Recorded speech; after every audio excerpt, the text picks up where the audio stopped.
محمد محقق طالبانو ته ډیر قوي اخطار ورکړ. محقق خپلو پلویانو یعنی هزارګانو ته څه وویلې؟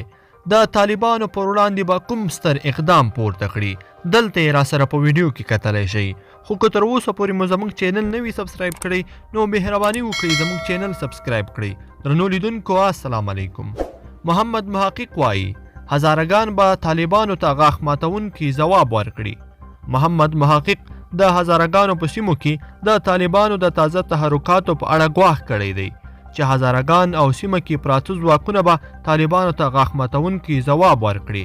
طالبان له څو ورځو راهیسې په غزني ولایت کې د هزارګانو په سیمو کې پراخ تهاجمي عملیات پیل کړي دي او د رشیدان ولسوالۍ هزاره امني قمندان په شمول ګڼ هزارګان وژلي چې په اړه یې د حزب وحدت مشر محمد محقق وایي طالبانو د اورکم له اونۍ څخه په استفاده د شمال ګڼې سیمې محاصره کړي دي او په هزارګانو یې بریدونه ترسره کړي.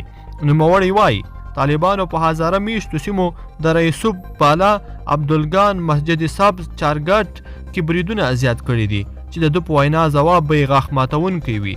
په بلخ سریپول سمنګان کې هزارګانو دفاعي تجهیزات نه لرل خو طالبانو پرې بریدونه کړي دي خو بیا هم طالبانو غاښ ماتونکی ځواب لیدلی دی.